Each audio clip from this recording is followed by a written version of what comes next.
I don't see a lot of V8 here. Are you still not sold on that engine? I think it's a phenomenally good motor, okay? It does have one drawback in the sense that you can't run really bad, poor fuel through it. It's supposed to be run on 50 That's a PPI. game changer in Africa. Well, it's a big challenge in Africa because your fuel is so varied. You know, you can go to Zimbabwe and your diesel's going to be mixed with paraffin. You know, and you can go to other parts where you're not going to get 50 PPI. So it doesn't mean to say the guys don't use them. In Southern Africa, it's a very popular vehicle, and it certainly has great power. It's lovely to drive. But again, you know, what do I look at? I need to understand, where are my clients going?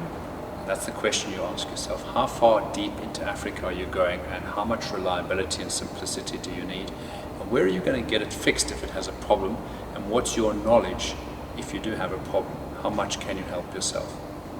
So part of that knowledge and understanding, so my clients come in and I'm going to go, right, we need to learn about what's under the bonnet here. The very least you need to learn is, what are your daily checks?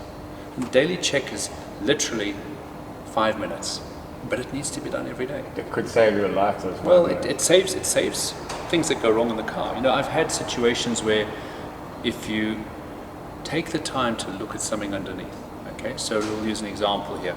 One of the daily checks is you've got a clutch reservoir there, you've got a brake reservoir there, you've got your air filter, your radiator, power steering, engine oil, your radiator top-up bottle, your wiper washer. What's critical? What am I looking for when I'm doing my daily checks? I want to make sure that that reservoir, the clutch reservoir, the fluid's full. It takes a second. If it's gone down by half, the likelihood is it's leaking at the slave cylinder down by the gearbox. Most people don't change those.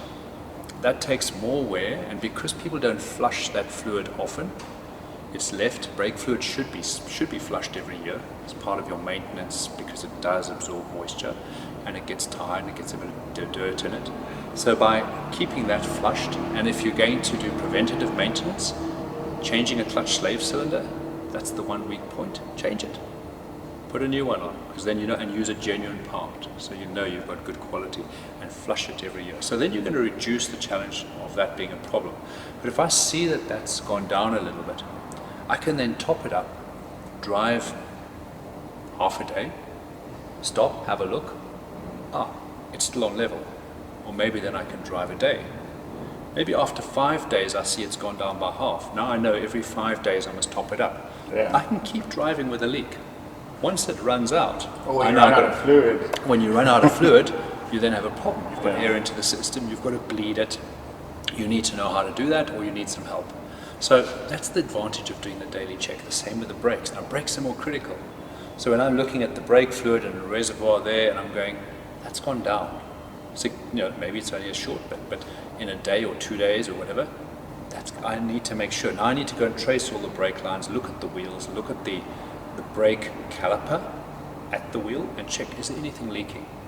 Where is there a leak? Go in the car, look at the pedal, and look inside the car and see if it's wet there, because then maybe the brake master cylinder is leaking, because that telltale will come into the car. So when you look at all those points, it's really because we did a daily check. We say, okay, we know it's leaking, it's going down, how much is it going down, and then I can plan how I fix it. Maybe I've got to order a part in, maybe I need some help. And that's really what you're doing. The other advantage is, like your air filter.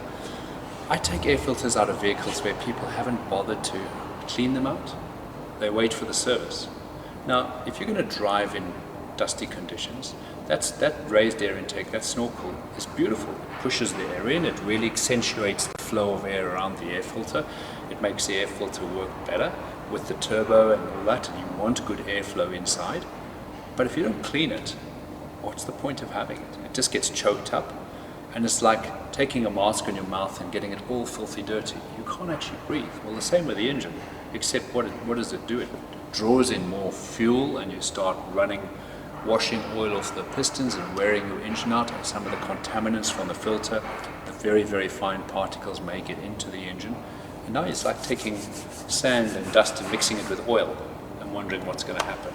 Okay, so keeping your air filter clean. How do we do that? I take the air filter out. This is the big air filter, okay? It's one of these big round ones. It takes a lot to get that filthy and dirty. So it probably would be a week or 2 weeks of thick, dirt driving. But generally, if I've been driving on dirt roads, every time I fill up, it's 3 clips, take it out, bang it against the wheel, or take it to the guy in the garage there and say, won't you please take my air filter and just blow it out for me. Take a cloth, wipe inside, check it, I'm happy. With what you use to pump the tyres up? That actually, the compressor on your tyres doesn't actually blow it out properly. I mean at a petrol station? A petrol station, yeah. Yes. So if you go to a petrol station and you take that, they've got a big compressor, and I take an old valve stem, just one of the valve stems off the wheel, take one, take the valve out, and then I can actually push that into the airline at the garage, which they normally use to put on your tyres. And now I've got a lot more air, and I can use that with that valve stem, and it blows it out. It's like giving me a nice blower, really. So keep an old valve stem in your ashtray, and when you need to. Now by blowing that out and keeping that clean, you prolong the life of your filter. Some of the other air filters are a flat one. That chokes up much more quickly. So you need to be able to clean it and carry more of them. They're easier to pack, so pack a few more because you're going to go through them. Okay? Especially if you're number 2 in the convoy. Yeah. But if you're traveling in convoy, you don't want to be driving in dust.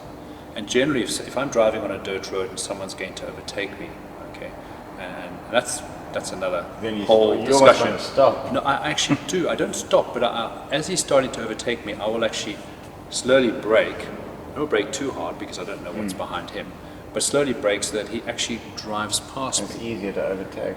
And if you are doing that to someone else when you're overtaking, be courteous enough not to just pull straight in front of them, because you pull straight in front of someone and you then throwing up stones and dust, and that's when windscreens get broken and you get very upset when someone's overtaken you. There's a shard of stones showering your windscreen. It's not fun. So yeah, basically, if I take my foot off and then the car overtakes me and I want to get out of his cloud dust, 2 reasons. I want to be able to see what's around me clear, and I want to be sure I'm not getting all the dust into my air filter. Then I'm moving forward and I'm saying, what else am I checking on my day? If it's cold, and the engine's cold, which it normally is when you're doing the daily checks, you can take the radiator cap off, check that it's full. Okay? Check your overflow bottle and make sure it's on the level. Always fill the wiper washer bottle up, because in an emergency you've got some extra water there if you had to use it. Okay? And then I look at the power steering reservoir. Now these can get a little bit of a leak, that's fine, it's not a big deal, but make sure that you check the oil and you're using you've got the correct grade of oil for every component on your car. The axles take a grade of oil, the gearbox a grade of oil, power steering, you always carry at least half a litre of everything. And make one sure, when you're carrying oil, don't lie the bottles down. Oil leaking into a car, it stinks like hell, especially if it's 9-point gear oil. So I take the small squat bottles that I can stand up in a box. I'll try and buy the ones that are sealed with a foil on them, and I will actually put them in a plastic bag as well. And I'll pack those. And I've got oil that enough to top up, so it's half a litre of brake fluid. It might be a litre of engine oil, depending on how much oil my engine uses. And most old engines will use a bit of oil. That's okay. Monitor that so you know how much oil does your engine use in 1,000 kilometers and in 5,000 kilometers before your next service. When would you say is the point of using too much oil? How many? If you're using a liter in 1,000 kilometers, that's quite a lot of oil. But you're going to get telltales. That's like filling up oil every time you put gas in. Yeah. And some engines, Are there some engines that just it works? And also, like you've got to look at some of the older engines. So a lot of these older engines were designed when oils weren't what they were today. So you've got very fancy oils today that are a lot thinner, designed really to try and extend the service life of the oil. Well, we're checking our car every 5,000 kilometers, and in my books, I'd be happy to change my oil every 5,000 kilometers, especially when I'm on a big expedition with a heavy truck and difficult conditions. And so I do. Every 5,000 kilometers, I change my engine oil. I'll change at least the pre-filter, and then maybe the main filter, depending on every 10,000 how many filters you've got. So yeah, let's go back to the engine, the last of the few checks. You've gone right round here. You're going to check your engine oil when it's cold and the car's level, and then you're going to go through and check your pre-filter. That's the engine bay done. And I just look in front here and I see the air conditioning condenser, and I make very sure that that's not full of bugs. If you're driving in long grass, put a seed net over. Yeah. You know, it's not as efficient to put a seed net over the front of the bull bar because stuff still gets sucked in. It is better to put it over the front of the grill, but don't leave it there. But you want to have the right texture, Well, so texture- it doesn't stop the air coming in. Exactly. So generally people use in Africa they use a shade cloth, which is strong and quite durable, and it Like lets a in enough. 20% shade. Yeah, you know, and I think the big thing is you've got to remember if you're driving slowly in grass, you're not drawing a lot of heat unless you're going in thick sand. So you're trundling along in grass, normally on tracks, and normally the tracks have got what we call the middle section with grass grown up. Middle monarchy. Middle monarchy as we call it, yeah. And that's always dangerous because that grass, that as you knock it down, the seeds are for one that get sucked into the air conditioning condenser, and then they also go in between the radiator and the air conditioning condenser. Now a lot of the newer vehicles you'll see they've got foam and they try and keep the radiator and the air conditioning condenser as sealed as possible. Radiator carries everything. It's very important. So I have a little brush. It's like one of the brushes you use to clean bottles. Okay, it's long like this, it's wire and it's got little bristles. And if I have to clean between the radiator, I'll use that and I'll just clean that. Don't go and wash it off with water, because the moment you go and add water to grass seeds, they swell and then you can't get them out. It starts growing in your radiator. So just keep washing in grass. So that's important, okay? And then you're checking the radiator from this side, the back side. You're looking between the radiator and the air conditioning You condenser. take the cap off and have a look inside. No, inside no. For cloggage and, eventually... You know, if you change your antifreeze Do you at flush least your every thing 2 before the big years. trip?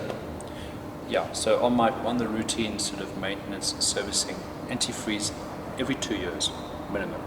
Okay, and it's a 50-50 mix, depending on the conditions and how cold you're going.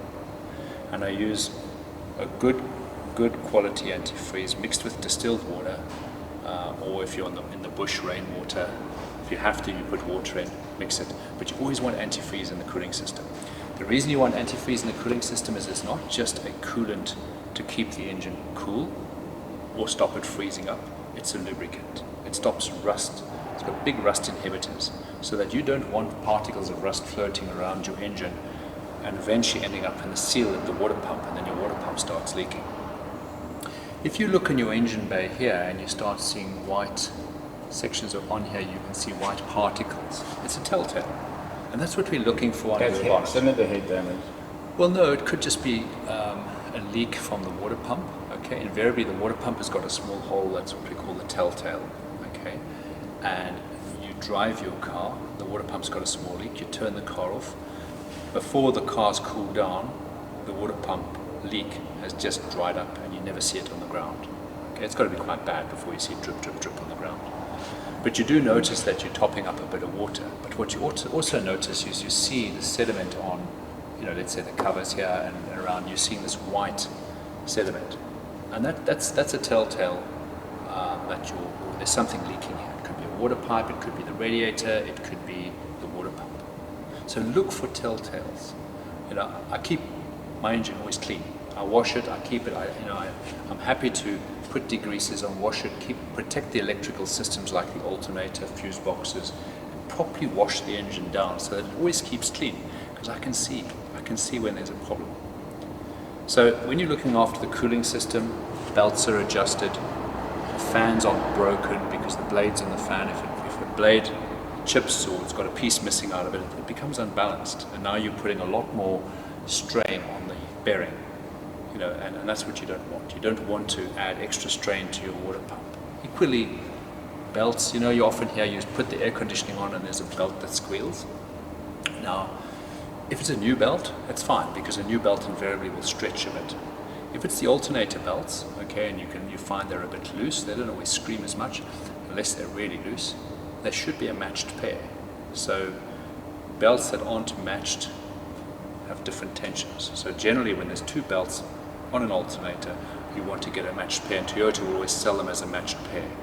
I think Terrain will do similar, it'll be a set, okay? And the idea with that is that you've got belts that you can get to the same tension. Now there's a very fine tolerance between having a belt way too tight and too loose because it's slipping. So when you put new belts on and you set them, you will come back and adjust them because they'll stretch slightly. And normally the telltale is you come and you'll hear your alternator belt screaming when you put the the air conditioning on. So you put the air conditioning on, belt squeals, and you go, yes, I need to adjust that. If you over adjust that belt, you're just putting more strain on the bearings. And invariably the bearing will fail over time. So you try not to do that.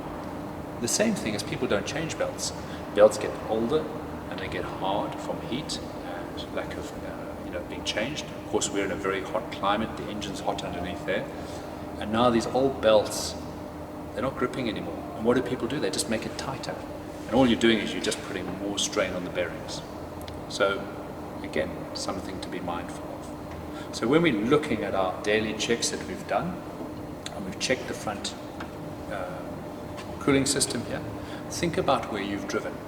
If you're driving in long grass, you want to be stopping regularly en route and not in the middle of the grass where the grass is all on your exhaust and you stop, because when you turn the key off there's always a surge of heat that comes up, and that's often when, if you've got a lot of grass hooked in around the exhaust and around the engine, you can have it ignite and go into flames. So long grass is actually very dangerous. So for one, if you've got a seed net, you're stopping the seed coming in, but you really want to be sure that you're regularly checking under the car, and you will see it gets caught in all around the exhaust.